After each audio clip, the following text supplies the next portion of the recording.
Imagine nascer cercada de ouro, coroas, banquetes e terminar a vida trancada num quarto escuro, com os próprios filhos chamando você de monstro. Essa é a história de mulheres que nasceram para reinar, mas cujos corpos carregavam segredos que nem o trono podia esconder. Não foi feitiçaria, nem maldição. Foi genética, refinada, pura e podre por dentro. Antes de atravessarmos os corredores abafados da nobreza, já deixa seu like. Ele ajuda a espalhar histórias que a história prefere esquecer. Se inscreva no canal, se ainda não for da corte, e escreve aí nos comentários. De onde você está ouvindo essa história agora? É madrugada? Tá chovendo aí também? Eu espero, porque essa história merece ser ouvida com as luzes apagadas. Ela estava lá, parada, com os olhos levemente desalinhados, um leve tremor no canto da boca e um bebê morto no colo.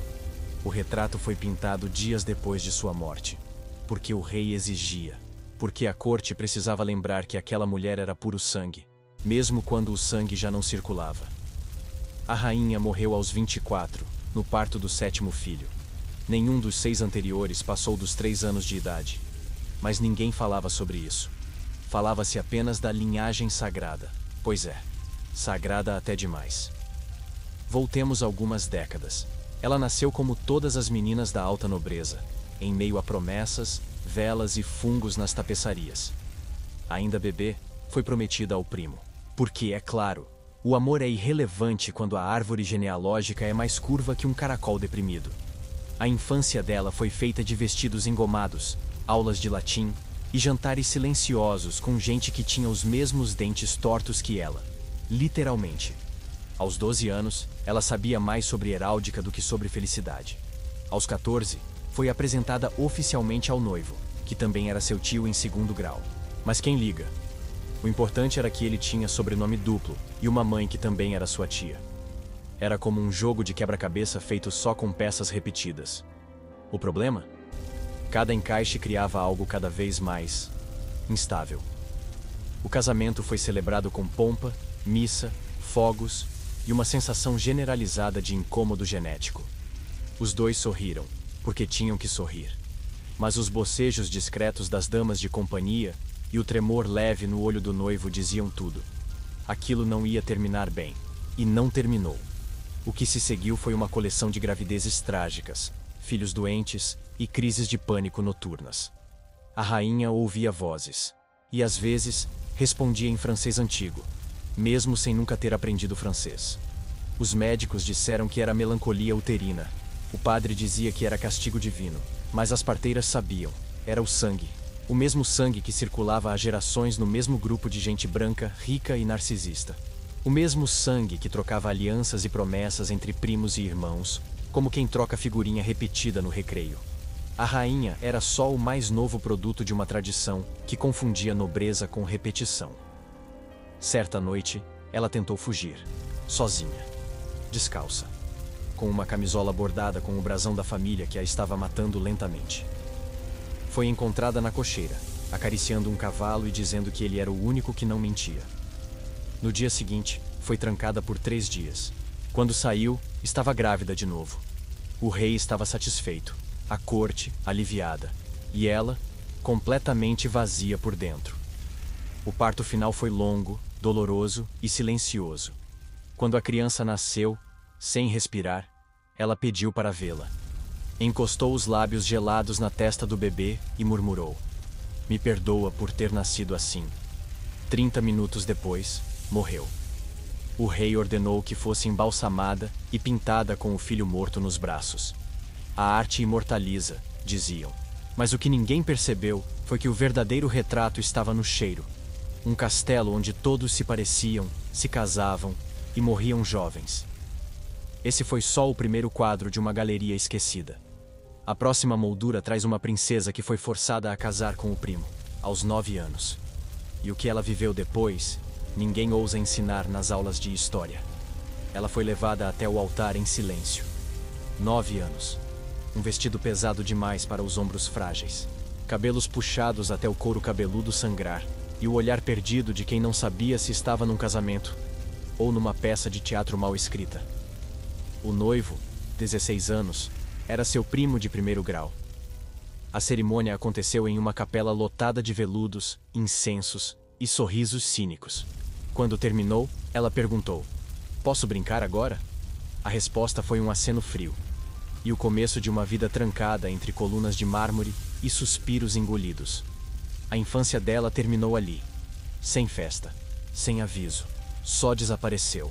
Na manhã seguinte ao casamento, ela recebeu seu novo título de nobreza e um quarto com vista para o jardim, mais grades na janela.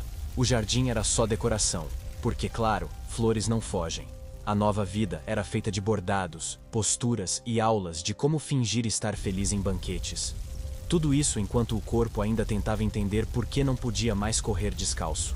O noivo era um garoto mimado com um nome triplo, colecionador de facas e frases decoradas em latim. Ele não a batia. Mas também não havia. Ela era um ornamento político, um troféu genealógico, uma garantia de que os títulos ficariam dentro da mesma ciranda de sobrenomes. E conforme os anos passavam, o sorriso dela foi sumindo como uma vela exposta ao vento. Sem alarde, só restou o pavio. Aos 12, teve sua primeira crise nervosa. Desmaiou durante um recital de alaúde. As damas disseram que era fraqueza feminina. Os médicos recomendaram mais carne. Mas ninguém perguntou o que ela sentia. Afinal, princesas não sentem. Elas representam.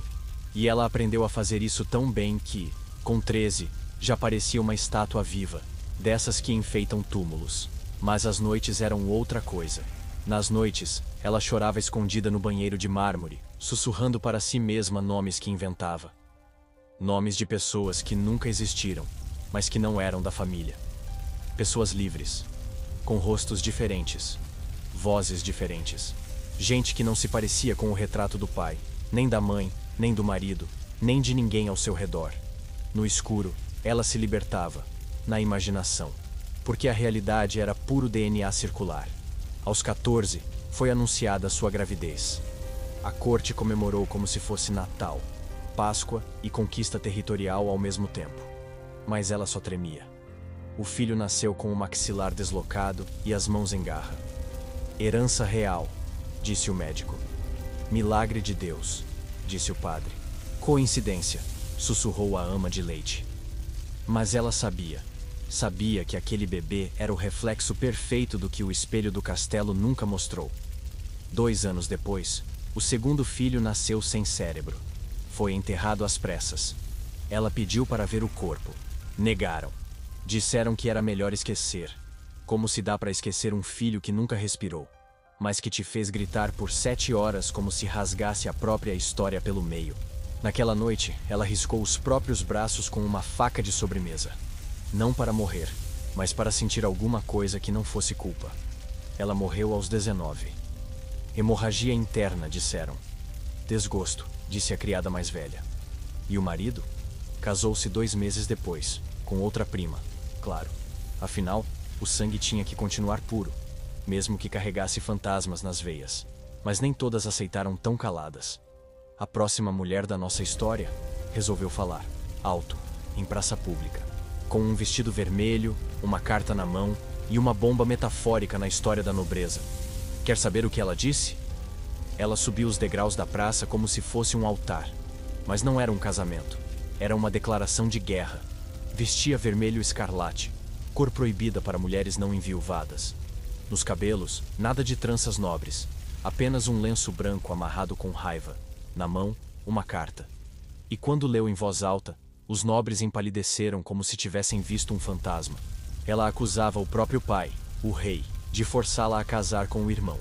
E mais, dizia que o filho que gerou nasceu com olhos iguais aos de um corvo doente.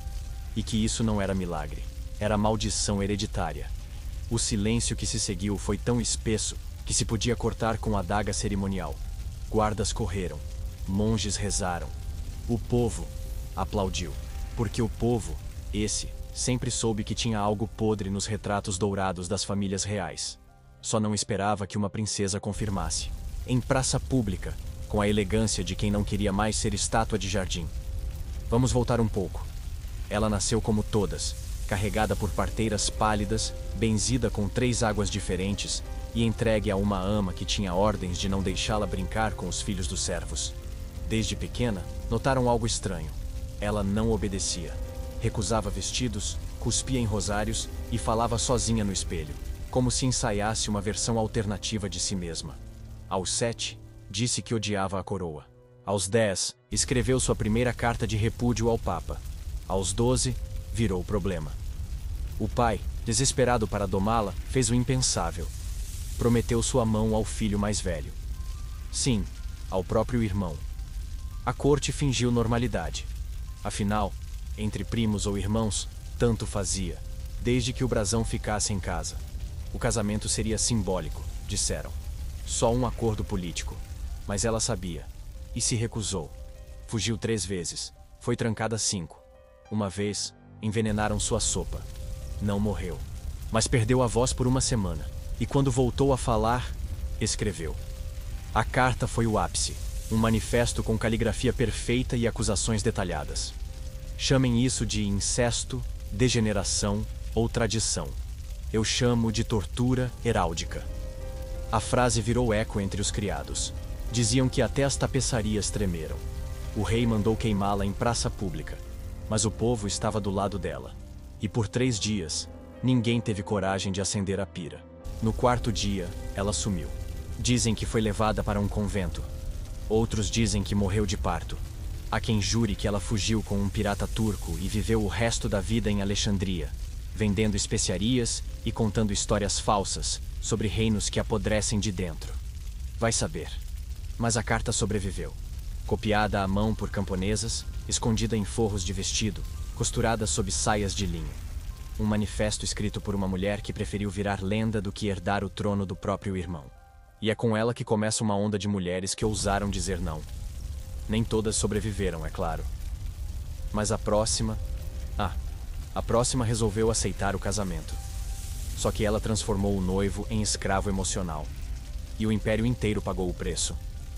Dizem que ele morreu sorrindo. Não porque estava feliz, mas porque os músculos da boca ficaram presos depois de 7 dias de convulsões. O rei, seu marido, foi encontrado deitado no chão da biblioteca, cercado por bilhetes escritos por ela. Frases doces, assinadas com beijos, nenhuma com veneno literal, mas todas carregadas de algo mais letal que cicuta: culpa. Ele morreu implorando perdão por tê-la forçado a casar com ele. Detalhe: ela era sua prima de 2º grau, e também sua tutora de latim antes do casamento. Um currículo digno de novela gótica. Voltemos ao começo da trama. Ela era doce, ou parecia. A criada dizia que ela sorria até dormindo, mas havia algo nos olhos. Aquela coisa típica de quem calcula a morte emocional de alguém enquanto serve chá de jasmim. Desde criança foi treinada para obedecer, e obedeceu tão bem que ninguém percebeu que estava só, aguardando. Aos 15, foi prometida ao rei, que também era seu primo. O casamento foi como todos os outros: pompa, promessas e um acordo silencioso de que tudo continuaria como sempre. Ela aceitou, com um sorriso. Não chorou. Não hesitou. Só pediu uma coisa: que pudesse manter sua coleção de cadernos. Ninguém viu problema. Achavam que ela desenhava flores. Mal sabiam que estava escrevendo um romance psicológico baseado no próprio casamento, com finais alternativos, todos fatais. Nos primeiros anos, ela foi a esposa perfeita, submissa, elegante, invisível. Mas por dentro, colecionava mágoas como outras colecionam joias. Cada humilhação virava um bilhete, cada traição um capítulo. Ela nunca gritou, nunca brigou, só observava. E escrevia, até que um dia, o rei caiu doente. Médicos culparam o clima, ela culpou a consciência dele. E então, entregou a primeira carta. O conteúdo era simples. Lembro da noite em que você riu da minha irmã com defeito nos olhos. Ela chorou até morrer. Agora, é você quem chora sem saber por quê.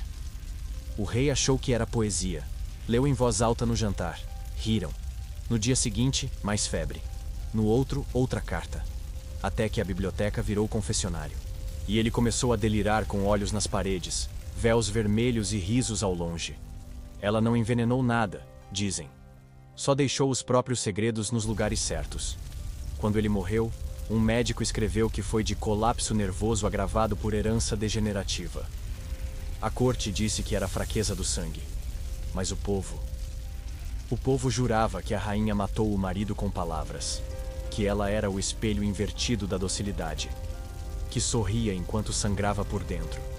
E sangrar em silêncio virou moda. A próxima princesa da nossa história aprendeu isso cedo. Só que em vez de bilhetes, ela usava espelhos. Muitos espelhos. E todos refletiam a mesma imagem que ela mais temia: a do próprio pai.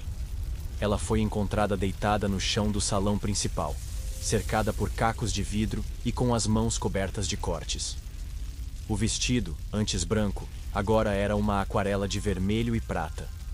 Não havia bilhete, nem grito, nem carta de adeus. Só um sussurro repetido até perder a voz. Ele tá nos meus olhos. O rei, seu pai, não comentou o ocorrido. Apenas ordenou que todos os espelhos do palácio fossem retirados. E desde aquele dia, a princesa passou a viver em quartos com janelas trancadas e paredes nuas. Como se a imagem de si mesma fosse uma maldição. Voltemos à infância.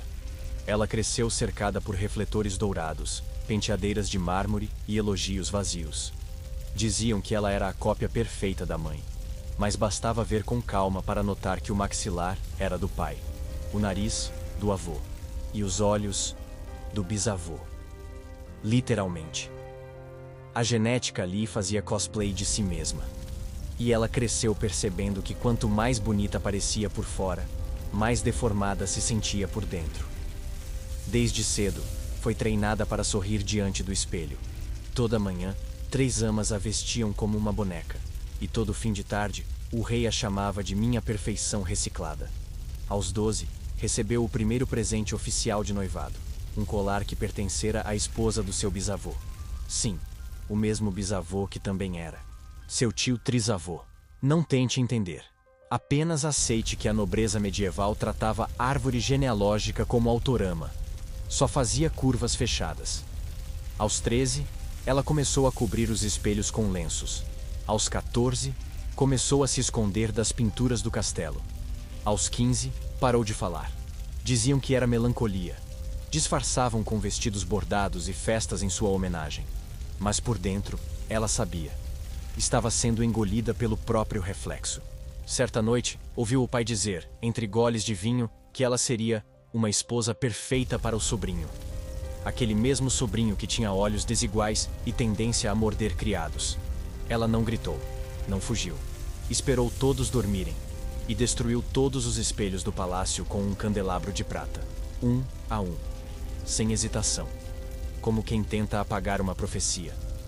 Depois do surto, foi trancada em um quarto isolado. A desculpa oficial? Descanso para os nervos. A verdade? Era mais fácil esconder o espelho do que quebrar a tradição. Durante meses, viveu sem reflexo. Mas o que ninguém percebeu foi que o reflexo estava dentro. Cada traço do rosto lembrava a ela da origem e do destino. Um ciclo de rostos repetidos, de loucuras sussurradas, de casamentos forçados com homens que pareciam irmãos, porque às vezes eram. Anos depois, quando o rei morreu, ela reapareceu, velada, calada e com um espelho na mão. Um só, pequeno, rachado. Dizem que olhou para ele uma última vez e então o jogou no túmulo do pai. Nunca mais foi vista. Há quem diga que virou monja. Outros dizem que virou lenda, mas a imagem dela continua viva em tapestries antigas, sempre de perfil. Como se, até na arte, ela ainda evitasse o próprio reflexo. E por falar em imagens que enganam, a próxima mulher da nossa história parecia perfeita demais para ser real. Casou-se com um homem que todos chamavam de santo. Mas a cama deles escondia um pacto mais obscuro que qualquer rosário. Ela morreu com as mãos juntas, como quem reza. Mas não havia prece nos lábios, apenas silêncio. Um silêncio tão profundo que fez até o padre hesitar antes de chamar isso de paz. Seu corpo foi encontrado ainda quente, deitado ao lado do marido. Um homem que, segundo a igreja, seria canonizado anos depois. O casal perfeito, diziam. A esposa devota, o marido piedoso. Mas nos bastidores do retrato, havia gritos abafados por paredes grossas, véus encharcados e um acordo feito à força. Ela deveria gerar filhos puros, mesmo que isso a matasse. Voltemos ao início da farsa. Ela era bela, culta e filha de uma linhagem tão pura que os médicos já previam convulsões antes do primeiro dente nascer. Aos 16, foi prometida a um homem 20 anos mais velho, religioso, casto e, dizem, com uma leve inclinação a controlar absolutamente tudo, inclusive quantas vezes por semana ela podia sorrir. O casamento foi celebrado como se unisse dois santos, mas em vez de anjos, vieram as hemorragias. O primeiro filho morreu antes de respirar. O segundo nasceu com malformações severas. O terceiro nunca foi encontrado. Abortado espontaneamente, segundo o relato oficial. Mas as damas da corte dizem que ela o enterrou sozinha, sob uma figueira, pedindo que ele nunca se parecesse com o pai. Durante anos, ela viveu entre jejum e penitência. Usava cilícios escondidos sob os vestidos. Não por devoção, mas porque era a única forma de sentir dor que ela escolhia. O marido a elogiava em público. Em particular, impunha silêncio, cruzes e esperma como penitência. Ela tentava escapar escrevendo, mas toda a carta era confiscada. Um diário foi encontrado anos depois, com páginas arrancadas. Em uma das que restaram, ela escreveu: "Se pureza é isso, prefiro ser suja." Certa noite, depois de mais uma visita conjugal, ela desceu até a capela e ficou lá por horas, imóvel, diante do crucifixo. Dizem que sussurrava com raiva, quase desafiando o santo a descer da cruz e viver a vida dela por um único dia. Voltou para o quarto, deitou-se ao lado do marido, segurou a mão dele e não acordou mais. O médico chamou de parada cardíaca, as damas chamaram de libertação. O marido, claro, foi canonizado. Homem de fé, marido exemplar, pai sofredor, ninguém perguntou sobre ela. Na tapeçaria oficial da beatificação, ela aparece de olhos fechados, mas o artista, anônimo e insolente, deixou uma pista. Nas dobras da túnica dela, uma inscrição quase invisível, em latim vulgar, traduzida livremente: "Não foi Deus quem me colocou aqui." E se você achou que isso era o fundo do poço, saiba que algumas mulheres tentaram quebrar o ciclo. Mas quando uma delas ousou amar um plebeu, o castelo inteiro reagiu como se ela tivesse cuspido no cálice sagrado. Ela foi flagrada aos beijos com o jardineiro, atrás da estufa de rosas negras. Não era cena de romance, era um escândalo de estado. O rapaz foi preso. Ela, trancada num quarto por 30 dias, com pão seco, água gelada e uma Bíblia aberta no Gênesis. O rei, seu pai, declarou luto público. A corte tratou como heresia. Afinal, ela era prometida ao duque de olhos opacos, seu primo, claro, e não podia simplesmente se apaixonar por um homem com mãos sujas de terra e alma limpa de título. Voltemos ao dia em que tudo começou. Ela estava entediada. Já sabia latim, piano, heráldica e como sorrir sem mostrar os dentes. Uma técnica aristocrática para parecer superior sem parecer feliz. Mas o que não sabia era o que era ser tocada por alguém que a olhasse como mulher, e não como herdeira. E então, um dia, entre uma poda de flores e um pedido de água, o jardineiro sorriu. E ela respondeu. O romance floresceu como erva daninha entre as rosas. Rápido, silencioso e impossível de esconder por muito tempo. Ela passou a aparecer com cabelos bagunçados, lábios trêmulos, mãos inquietas. As damas notaram. O confessor notou. O rei explodiu. Porque ali não era só um caso. Era uma ameaça à continuidade do sangue. E o sangue naquela corte valia mais que qualquer amor. O rapaz foi levado à masmorra, interrogado por 4 dias, nunca mais visto. Ela, ao saber disso, subiu até a torre mais alta, escreveu 5 cartas e jogou todas pela janela. Só uma foi encontrada. Dizia: "Se o amor é impuro, então a nobreza é uma praga." O rei rasgou o papel. E no dia seguinte, marcou a data do casamento com o duque pálido. Ela apareceu na cerimônia com um vestido preto. Não de veludo, de linho barato. Como um luto, como uma afronta. Mas ninguém ousou impedi-la, porque sabiam que um gesto a mais. E ela cuspiria a verdade inteira diante de todos. A cerimônia foi fria. O beijo, encenado. A lua de mel, separada por cortinas grossas e camas longes. No dia seguinte, ela cortou os cabelos. Disse que não era mais princesa. Era viúva de um amor vivo, mas enterrado pela coroa. Anos depois, uma camponesa de outra cidade disse ter conhecido uma mulher estranha, com fala nobre e mãos que sabiam podar como um jardineiro. Vendia ervas, contava histórias e ria baixo quando alguém falava em reis. Dizem que era ela. Ninguém provou. Mas os retratos oficiais foram todos destruídos, como se o amor que quase contaminou o trono tivesse deixado uma mancha impossível de limpar. E se amar um homem sem título já era motivo para o exílio, imagine o que aconteceu com a próxima mulher, que se apaixonou por uma mulher. Em pleno século XIII, na corte mais vigiada da Europa, ela foi queimada como herege. Mas o crime não estava nos livros, estava nos olhos. Nos olhos que, por anos, só se desviavam para uma única direção: outra mulher. A sentença dizia: práticas indecentes, influência demoníaca e corrupção moral da corte. Mas quem a viu nos últimos momentos, jura que ela sorriu antes das chamas subirem, e que sussurrou: eu amei com a alma, vocês só copularam por obrigação. Vamos voltar à infância. Ela não nasceu princesa, nasceu dama de companhia, filha bastarda de um conde e de uma costureira com mais cicatrizes do que dentes. Mas foi bonita desde sempre, e esperta, e obediente, tanto que aos 14 já vestia as princesas e conhecia os segredos da corte melhor que qualquer sacerdote. Foi assim que conheceu ela, a filha mais jovem do rei. Cabelos de cobre, olhos de tempestade e um riso que a fazia esquecer que era serva. O amor não nasceu de um toque, nasceu do costume, do tempo, de uma escova de cabelo, de um bilhete escondido, de um olhar demorado entre véus. As duas cresceram juntas, e juntas descobriram que seus corpos também podiam ser casa, refúgio, oração. Nunca disseram em voz alta, mas também nunca precisaram. O silêncio entre elas dizia tudo. Até que um dia, um criado viu, e os rumores começaram. A princesa foi prometida às pressas a um duque francês. A dama foi transferida para os estábulos, um rebaixamento simbólico, como se lidar com cavalos pudesse apagar o que ela sentia. Mas ela não se curvou. Continuou escrevendo. Cartas, poemas, orações disfarçadas de contos. Um deles caiu nas mãos erradas. O inquisidor foi chamado. A princesa negou tudo, em prantos. A dama não. Confessou, em voz alta, sem vergonha. Disse que amava. Disse que não se arrependia. Disse que se o inferno era o preço, ela já vivia nele desde que foi separada de quem dava cor ao mundo. E com isso, selou o próprio destino. A execução foi pública, como um teatro cruel. Mas ela não chorou.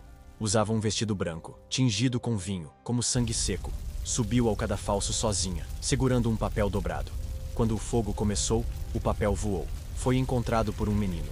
Ninguém entendeu os símbolos. Só décadas depois descobriram que era uma carta escrita em código. Dizia: queimem meu corpo, mas meu nome vai florescer em quem ousar amar sem pedir licença. E floresceu, porque a princesa nunca foi a mesma. Morreu casada, com filhos, com títulos, mas nunca com alma. Suas cartas, embora queimadas, deixaram rastros. E hoje estão escondidas em bibliotecas que fingem não saber o que guardam. E se essa história te pareceu dura, espera até conhecer a próxima. Uma mulher criada para ser santa, que virou assassina, por amor, por vingança ou por puro cansaço. Ela foi canonizada aos 23 e excomungada aos 24. Tudo isso depois de um jantar com vinho, pão e 3 corpos no chão. A história oficial diz que ela enlouqueceu, que misturou ervas venenosas por engano. Mas a criada que sobreviveu jura que não foi acidente.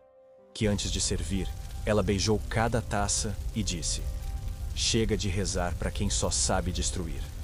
O vinho era tinto, mas o sangue no chão era azul. Voltemos à sua origem.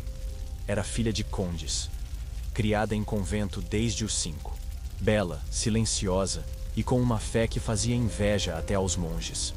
Aprendeu latim antes do próprio idioma, fazia jejum por prazer e passava noites ajoelhada pedindo perdão pelos pecados que nunca cometeu. Aos 13, foi chamada de Flor Divina da Boêmia. Aos 15, prometida a um bispo corrupto. Sim, bispo, porque alianças políticas não respeitam votos celibatários, e nem o bom senso. Ela resistiu, chorou, jejuou, implorou, mas a família queria o dote, e o bispo, os genes, Casaram-se num acordo que era basicamente tráfico espiritual. E ela, como boa santa, obedeceu. Até a primeira noite, quando descobriu que fé nenhuma protege do toque de um homem que se considera enviado de Deus, mas age como um porco com anel episcopal. Durante meses, suportou. Cada abuso, uma oração. Cada noite, um corte a mais sob o vestido. Até que uma noite, ela deixou de pedir salvação. Começou a estudar venenos, disfarçados de tônicos, chás, perfumes. E então, preparou um jantar. Convidou o marido, o irmão dele e o padre confessor. 3 homens que se revezavam para ditar o destino dela. Serviu com um sorriso. Brindou com calma. Esperou. Na manhã seguinte, 3 caixões. A corte em choque. Ela, serena. Foi presa, julgada e condenada. Mas não mostrava arrependimento. Pelo contrário, durante o julgamento, disse: matei pela minha alma. A de vocês, quem mata todos os dias, são suas tradições. A igreja entrou em colapso. Milagrosamente, a multidão aplaudiu. Pela primeira vez, uma santa que sangrava os algozes, e não a si mesma. Foi canonizada por clamor popular, depois excomungada por pressão do clero. Sua história foi apagada dos registros. Mas o nome ecoou entre freiras, curandeiras e mulheres que entenderam que nem todo perdão precisa vir antes da justiça. Seu túmulo, até hoje, recebe flores, mas sem nome, porque nome demais vira alvo. E ela virou símbolo. Mas enquanto algumas matavam para sair, outras eram ensinadas a matar, a si mesmas. A próxima mulher que você vai conhecer foi instruída desde criança a não respirar fundo demais, para não demonstrar desejo. Ela morreu de dentro para fora, sem doença, sem ferida visível, sem carta de adeus. Só sumiu. Primeiro, o brilho nos olhos, depois a voz. Por fim, o corpo, magro demais para sustentar um nome com 3 sobrenomes e uma linhagem que exigia perfeição genética e ausência total de vontades. Quando o médico escreveu a causa da morte, hesitou. E no fim, anotou: insuficiência vital por contenção emocional. Um diagnóstico que, na prática, era só uma forma educada de dizer: ela foi ensinada a nunca existir. Vamos voltar ao treinamento. Aos 4 anos, foi repreendida por rir alto. Aos 5, foi punida por correr com os meninos. Aos 6, aprendeu a curvar a cabeça e agradecer quando alguém decidia por ela. Era uma boneca viva, moldada por regras invisíveis e expectativas pesadas como armaduras. O maior pecado que poderia cometer? Ter opinião. Aos 12, ganhou seu primeiro livro de etiqueta. Um manual de como ser invisível com classe. Nele, instruções como: não olhe nos olhos por mais de 3 segundos. Nunca termine uma frase sua. Sorria apenas com os cantos da boca. Não suspire, pois isso denota desejo. Ela decorou tudo, porque sabia que cada erro podia custar um casamento. E sem casamento, ela era só um problema biológico caro demais para alimentar. O prometido era um conde com voz de cabra e olhos de peixe morto, mas com brasão e sobrenome em latim. Logo, era o ideal. Ela não chorou, não protestou. Só parou de comer. Primeiro o pão, depois a carne, depois tudo. Quando perguntavam, ela dizia que jejuava por pureza, mas o corpo começava a sumir, e com ele qualquer chance de escândalo. Porque mulheres que desaparecem não comprometem alianças. O casamento aconteceu com ela pesando 32 quilos, vestida com um manto bordado com pedras que quase a derrubaram no altar. Suportou a noite de núpcias como quem assiste à própria execução, sem lágrima, sem som. O marido disse que ela era fina demais e dormiu satisfeito. Na manhã seguinte, ela desmaiou ao descer da cama. A criadagem disse que era emoção, mas a verdade é que ela já não tinha força nem para manter a cabeça erguida. Durante os meses seguintes, fingiu saúde, fingiu gravidez. Fingiu não ouvir quando o marido a chamava de boneca sagrada. Mas no fundo, ela era só ossos, véus e um suspiro que nunca saía. Até que, uma noite, dormiu e não acordou. O conde chorou em público, mas comemorou em segredo. Já tinha outra prima no radar. Seu retrato, pintado após a morte, a mostra com flores nos cabelos e um livro nos braços. Mas quem a conheceu de verdade diz que o único livro que ela queria era um diário, para escrever tudo o que foi obrigada a calar. E calar foi o destino de muitas, mas nem todas se resignaram. A próxima que vamos conhecer não só falou, como explodiu uma ala inteira do castelo, e sobreviveu ao julgamento, ao fogo e à própria história. Ela ateou fogo no próprio quarto, com ela dentro, mas saiu andando, coberta de fuligem e segurando uma adaga, não para ferir, mas para mostrar que ainda estava viva, por escolha própria. A explosão destruiu metade da ala leste do castelo, matou 2 guardas e fez o bispo vomitar de susto. Quando perguntaram por quê, ela respondeu: "Porque vocês não ouvem quando a gente fala.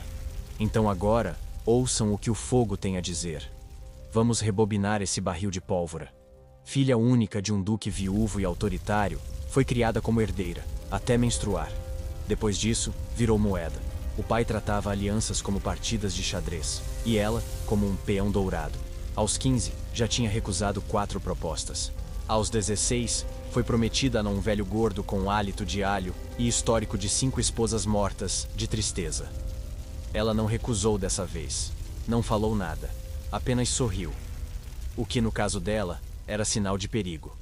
Começou a guardar cera de velas, líquidos inflamáveis, trapos. Tudo sob o piso do quarto. Ninguém suspeitou. Afinal, o que uma dama poderia fazer além de desmaiar em jantares e bordar tragédias? Mas ela costurava mapas, roteiros de fuga, códigos e um plano que não envolvia nenhuma igreja. Na noite anterior ao casamento, deixou a porta trancada. Acendeu tudo. Deixou as cartas em cima da cama. E se sentou, esperando. Não para morrer, mas para nascer de novo. Quando o fogo subiu, ela saiu pela varanda, com a adaga de cerimônia que ganhara aos 13. Desceu pela treliça e caminhou até o salão principal, coberta de fumaça, interrompendo o jantar da corte como uma aparição. O silêncio foi absoluto. O pai tentou interná-la num convento. O povo a chamou de bruxa, mas ela já era outra. Passou a viver nos fundos do palácio, estudando física, política e alquimia. Nunca mais se casou, mas também nunca mais foi tocada sem consentimento. Um de seus bilhetes dizia: "Antes me queimo do que me dobro." Foi encontrado anos depois, entre as cinzas de um livro de heráldica. Ela morreu velha, cercada de gatos e plantas venenosas. O castelo, reformado, nunca reconstruiu a ala que ela destruiu. Alguns dizem que por medo, outros por respeito, mas todos sabiam. Ali morou uma mulher que preferiu virar cinza a virar esposa de conveniência. E por falar em escolhas difíceis, a próxima mulher da nossa história fez o que ninguém esperava. Casou-se com o próprio Carrasco. Não por amor, mas por estratégia. E o jogo dela foi cruel e brilhante. Ela foi vista pela última vez sorrindo no funeral do próprio marido, o homem que a havia açoitado publicamente anos antes. E ninguém entendeu por que ela chorava. De riso. Alguns dizem que era loucura, outros, alívio. Mas só quem conhece a história dela entende que aquele funeral era, na verdade, uma coroação secreta. Porque ela venceu. Venceu o trono, o patriarcado e o próprio destino. Sem usar coroa, mas com uma arma bem mais afiada: a vingança silenciosa. Vamos voltar ao dia em que tudo começou a arder. Ela era filha de um cavaleiro falido e uma ex-nobre que bordava para sobreviver. Aos 18, foi acusada de roubar pão durante uma seca. Um escândalo, claro, não por causa do pão, mas por causa do sobrenome dela. Como ousava alguém de sangue bom se misturar com a fome dos camponeses? O julgamento foi simbólico. A punição, humilhante. Açoite público na praça central. E foi ele quem executou. O Carrasco tinha fama de bruto, mas também de respeitar ordens. E ao vê-la, hesitou. Só por um segundo. Ela não gritou. Não chorou. Só olhou fixamente nos olhos dele. Depois disso, desapareceu por 2 anos. Ninguém soube ao certo o que aconteceu. Dizem que foi para os bordéis de Marsella. Outros, que foi acolhida por uma ordem de freiras dissidentes. Mas o que ninguém esperava era o que veio depois. Ela voltou. Roupas finas, sotaque limpo, olhar de serpente em dia de festa. Disse que havia perdoado o passado, que desejava recomeçar. E para provar, propôs casamento ao próprio Carrasco. A corte ficou em choque. Ele, confuso, mas aceitou. Afinal, ela era bela, enigmática, e trazia ouro, muito ouro. O casamento foi discreto, mas os anos seguintes foram uma aula prática de manipulação. Ela se infiltrou na corte, usou o nome dele para conseguir contratos, alianças e, aos poucos, destruiu tudo que ele controlava. Quando ele tentou reagir, já era tarde. Ela tinha o favor dos nobres, a confiança dos bispos e o rastro completo de suas falcatruas. Um a um, todos os aliados dele viraram amigos dela. O carrasco virou marionete. Na véspera da morte dele, ela organizou um jantar. Serviu sopa de nabo, vinho leve e torta de maçã. Ele morreu durante a sobremesa. Naturalmente, disseram. Mas na papelada, ela herdou tudo. Tudo que ele tinha conquistado com medo. Ela reconquistou com estratégia.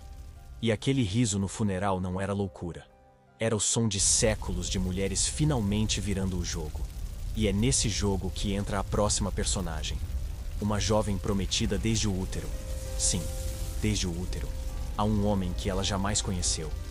Mas quando o viu pela primeira vez, desejou não tê-lo visto nunca. Ela vomitou no próprio vestido de noiva ao ver o noivo pela primeira vez. Não por enjoo, mas por pavor. Ele tinha olhos sem brilho, pele encovada e um leve tremor nas mãos que denunciava algo. Quebrado por dentro. Ela tinha 13. Ele, 52. Mas o casamento já estava marcado desde que ambos eram apenas boatos na barriga de suas mães. A união perfeita entre duas linhagens podres de nobres, literalmente. Voltemos à origem do contrato. 2 casas em decadência, 2 brasões desbotados, e uma obsessão por manter o pouco de sangue puro que ainda restava. Então, os patriarcas fizeram um acordo simples. Se sua filha nascer e meu filho sobreviver, casam-se, e salvamos o nome. Uma espécie de pacto pré-natal entre 2 egos inflados e 2 úteros condenados a parir obrigações. Ela cresceu ouvindo histórias do tal prometido, que era brilhante, culto, gentil. Mas toda vez que perguntava por cartas, retratos ou visitas, mudavam de assunto. Até o dia da cerimônia, não o viu. E no altar, ao encarar aquele rosto murcho, entendeu tudo. Tinham escondido a verdade como se fosse um segredo de guerra. Ele era resultado de 3 gerações de primos casando entre si. Um pacote completo de deformidades leves, humor instável e mania de colecionar dentes. Dentes de animais, dentes de gente. Uma vez, tentou presenteá-la com um colar feito de molares de coelhos. Ela desmaiou. Ele achou graça. O casamento não teve noite de núpcias. Teve um sermão. Ele exigiu que ela fizesse 3 filhos, mantivesse silêncio e fingisse orgasmo em jantares. Ela fingiu, durante 2 anos. Depois, parou de comer. Começou a andar nua pelos corredores à noite. Sussurrava palavras em línguas que não conhecia. Uma criada disse que viu seus olhos girarem enquanto recitava orações ao contrário. Declararam que ela tinha sido possuída. Enviaram padres. Salpicaram água benta nos lençóis. Nada adiantou. Ela apenas ria. Ria como quem entendeu que a única forma de escapar era enlouquecer. Não loucura real, mas estratégica. A corte, assustada com os rumores, resolveu libertá-la, mandando-a para um convento, onde, curiosamente, nunca mais teve surtos. Lá, escreveu poemas, peças de teatro e uma série de cartas anônimas com denúncias pesadas sobre incesto e decadência nobre. As cartas viraram lenda. E o noivo, agora viúvo simbólico, caiu no ostracismo. Morreu cercado de retratos que ninguém mais queria pendurar. E se essa história pareceu pesada, respire fundo. Porque a próxima traz uma mulher que descobriu que era filha do avô. Sim, do avô. E decidiu reescrever sua história com sangue. De verdade. Ela matou o próprio pai com um veneno extraído de cogumelos silvestres. O detalhe? O pai era também seu avô. E ela sabia disso desde os 10 anos, quando ouviu 2 criadas discutindo baixinho atrás da tapeçaria. A frase que nunca esqueceu foi: ela é a neta e a filha. Como vão explicar isso no brasão? Desde então, ela parou de brincar. Passou a estudar botânica e a colecionar segredos. Voltemos à origem do trauma genealógico. A mãe dela era jovem, bela e propriedade do próprio pai. Um duque poderoso que, entre uma guerra e outra, exercia seu poder em todas as direções. A filha engravidou. Disseram que foi de um criado, depois de um cavaleiro. Mas os criados sabiam, os cavalos sabiam, e a mãe nunca mais falou. A menina nasceu com olhos iguais aos do duque, a boca também. Mas isso, claro, foi tratado como coincidência bendita. Criada como dama, ela teve acesso aos melhores tutores, mas vivia cercada de cochichos. Aquela ali é a menina do escândalo. Tem o sangue da vergonha. Nasceu de pecado, mas veste ouro. Ela fingia não ouvir, mas ouvia. E cada frase virava combustível. Aos 13, passou a visitar os jardins do castelo com frequência incomum. Não para bordar, como dizia, mas para estudar plantas. Observava folhas, testava aromas, experimentava microdoses. Um monge botânico, encantado com sua curiosidade, lhe deu um manual sobre venenos naturais. Ela agradeceu com um sorriso de mármore. Aos 15, o duque ficou doente. Ninguém suspeitou da infusão de chá que ela lhe deu toda manhã. Disse que era para as cólicas. Ele acreditou e foi definhando. O médico dizia que era a idade. O padre dizia que era castigo. Ela dizia que era vontade de Deus. O dia da morte foi ensolarado. Ela apareceu de preto, sorriu pouco e chorou em silêncio. Por dentro comemorava o fim do homem que era pai e avô. E o começo de uma linhagem que, se dependesse dela, morreria com elegância. Mas ela não parou por aí. Queimou os registros. Contratou um artista para redesenhar o brasão familiar. Criou uma nova história. Disse que era filha de um nobre italiano morto em batalha. Disse que a mãe havia fugido para protegê-la. Ninguém questionou, porque ninguém queria lidar com a verdade. Ela morreu com fama de visionária, filantropa, reformadora. Mas as paredes do castelo ainda guardam sussurros, e entre os manuscritos escondidos numa biblioteca queimada, existe um diário, com uma única frase repetida várias vezes. Meu nome não é maldição, meu nome é justiça. E já que estamos falando em nomes malditos, a próxima mulher da nossa história carregava um apelido que nem o tempo conseguiu apagar. A noiva de 3 cemitérios. Quer saber por quê? Ela se casou 3 vezes, em 3 décadas diferentes, e todos os maridos foram enterrados no mesmo cemitério, lado a lado, como capítulos mal escritos de uma tragédia em série. Diziam que ela era azarada, outros que era amaldiçoada. Mas quem conheceu de perto, sabia que ela escolhia os túmulos com mais cuidado do que os vestidos. Não casei por amor, casei por estratégia, e enterrei por sobrevivência. Assim ela justificava, com a frieza de quem aprendeu cedo que mulher viva demais incomoda mais do que 3 viúvas juntas.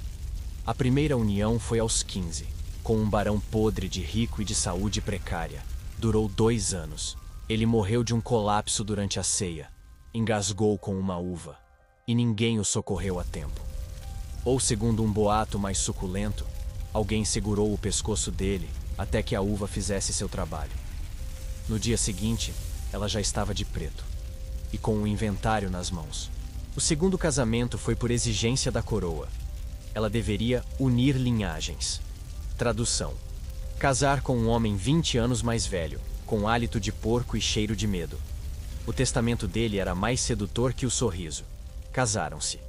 E 2 anos depois, ele caiu do cavalo, que curiosamente estava sem ferraduras naquela manhã. Ela chorou, claro, mas sem borrar o delineado. O terceiro foi diferente. Ela escolheu. Jovem, bonito, cheio de ideias revolucionárias. Dizem que o amou, de verdade, mas também dizem que ele descobriu algo que não devia. Talvez os testamentos anteriores, ou as anotações sobre ervas que ela mantinha escondidas na biblioteca. Ele morreu dormindo, sem marcas, sem sinais, apenas dormindo. E ela, no velório, segurou a mão dele por horas, como se dissesse: te avisei que era melhor não fuçar. O apelido surgiu aí, a noiva de 3 cemitérios. Ela nunca desmentiu, nem confirmou. Apenas continuou vivendo em seu palácio de janelas fechadas, rodeada por criadas silenciosas e livros que ninguém tinha coragem de tocar. Com o tempo, virou lenda. Alguns diziam que era bruxa, outros que era apenas inteligente demais para morrer casada. Quando morreu, aos 60, deixou ordens claras. Nenhum retrato, nenhuma coroa. E os 3 túmulos alinhados como se fossem notas de rodapé na sua autobiografia não escrita. Hoje, seu nome ainda assombra listas genealógicas. E sua história, sussurrada entre paredes, inspira medo e respeito. Mas há quem tenha levado essa ideia de reconstruir a própria história ainda mais longe. A próxima mulher fingiu a própria morte. Mudou de nome, de rosto, de destino e construiu um império, com as cinzas da nobreza. Ela foi enterrada com flores brancas, hinos e lágrimas. Mas 2 semanas depois, foi vista em outra cidade, usando um véu e comprando mapas. Era ela, com outro nome, outra postura e uma cicatriz falsa na bochecha direita. Oficialmente, estava morta, mas oficiosamente, estava prestes a se tornar uma das mulheres mais poderosas do continente. A única forma de escapar do meu destino foi matando ele comigo. Foi o que escreveu numa carta que só seria lida 20 anos depois. Sua infância foi um desfile de cerimônias, castigos sutis e promessas de casamento. Aos 14, já era propriedade diplomática. Aos 17, esposa de um conde alcoólatra. Aos 20, viúva. E aos 22, alvo de novas propostas. Recusou todas. Começou a falar sozinha. A andar descalça. A escrever poesias que pareciam preces. A corte achou que enlouquecera. Ela deixou pensarem. Poucos sabiam que passava noites estudando rotas comerciais, estruturas de poder e a anatomia exata da liberdade. Quando a peste chegou, viu a oportunidade.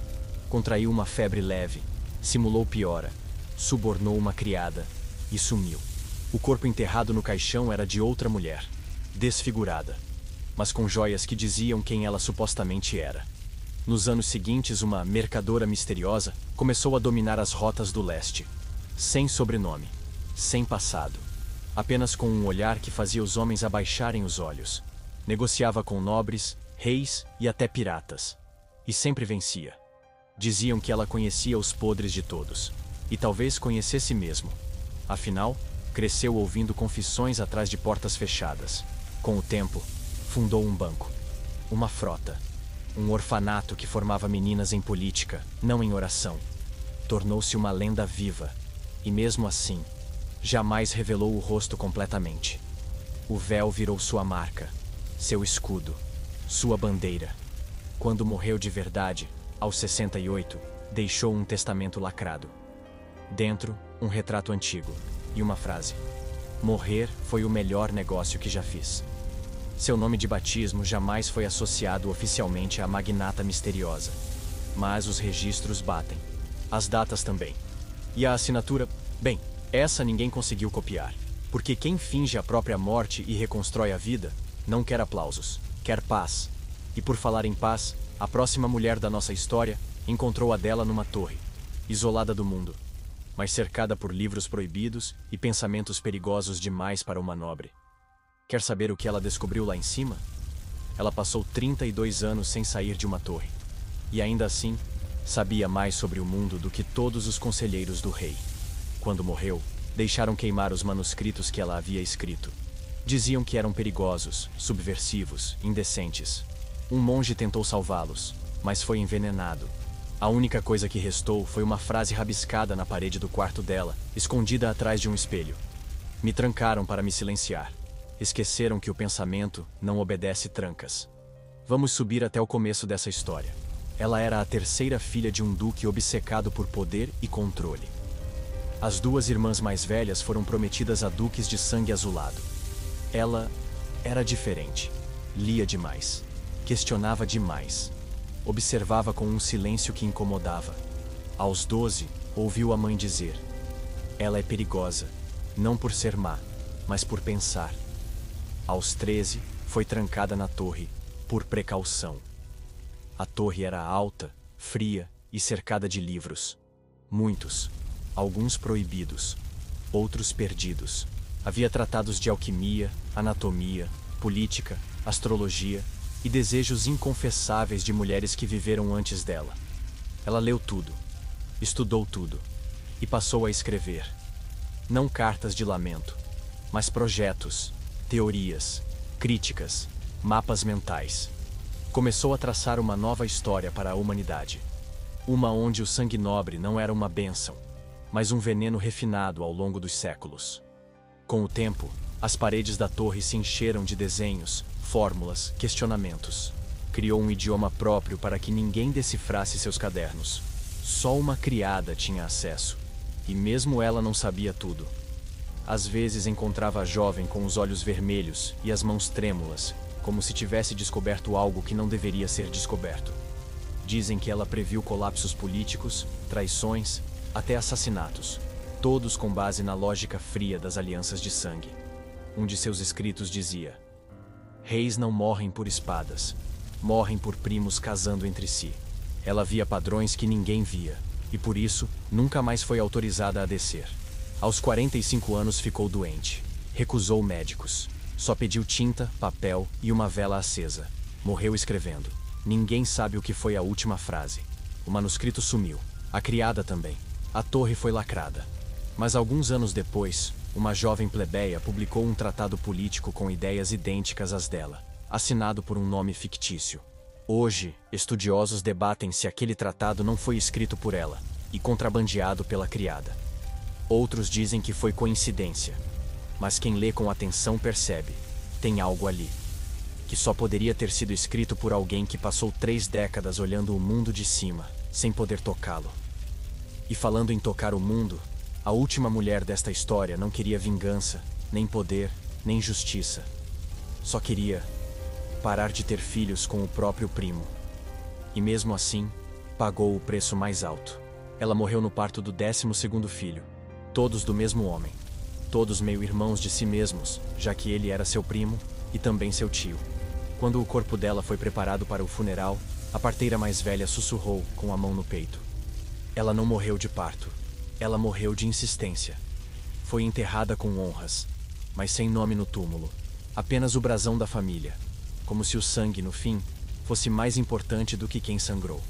Vamos voltar ao primeiro parto. Ela tinha 15. O marido, 35, um casamento arranjado desde que ambos ainda babavam no colo da mesma bisavó. O bebê nasceu doente. Sobreviveu 4 dias, mas ninguém falou disso, porque naquele castelo, a dor era uma convenção social, embalada em cetim e silenciada com vinho tinto. Ela engravidou de novo, e de novo, e de novo. Um ciclo sem fim, como um relógio genético marcando a repetição de erros nobres. As criadas começaram a chamá-la de a árvore de frutos tristes. Cada nascimento era um luto antecipado. Cada funeral, um lembrete de que o que nascia entre aquelas paredes não era amor. Era repetição. Era um código genético tentando gritar por socorro e sendo ignorado por gerações. Aos 32, tinha o corpo de uma mulher de 50, a alma de uma que nunca teve infância e o olhar de quem já se despediu de si mesma há muito tempo. Passou a escrever bilhetes, escondia nas paredes, sob o colchão, atrás das cortinas, coisas simples, como "hoje não chorei" ou "gostaria de ter sido camponesa". O último parto foi o mais silencioso. Nem os sinos tocaram. O bebê nasceu morto. Ela, quase também. Mas antes de partir, pediu para ver o céu. Abriram a janela. Ela olhou, sorriu de leve e disse: agora sim, não carrego mais ninguém. A família fingiu como sempre. Disse que ela morreu feliz, que era uma mãe exemplar, que amava o marido. Mas ninguém contou que ela pediu 3 vezes para não ser lembrada. E no fim, atenderam. Enterraram o nome junto com o corpo, sob um brasão dourado e uma mentira bem bordada. Hoje, ninguém visita sua tumba. Mas as mulheres que conhecem sua história deixam flores no cemitério sem dizer para quem são. E entre essas flores, alguém escreveu numa pedra: ela nasceu para reinar, mas o próprio sangue a corrompeu. No fim, essas mulheres não foram vítimas apenas de homens. Foram vítimas de legados, de sobrenomes, de brasões que mais pareciam algemas. Elas sangraram para manter vivo um império podre por dentro. Gritaram em silêncio para sustentar retratos perfeitos. E muitas desapareceram com elegância para que a vergonha ficasse onde sempre esteve, nas veias da nobreza. Se essa história mexeu com você, deixa aqui nos comentários. Qual dessas mulheres você sente que ainda está presa em alguma parte da história? E se puder, espalhe essa história. Porque a única forma de quebrar o ciclo, às vezes, é contá-lo em voz alta. Nos vemos na próxima sombra. Boa noite.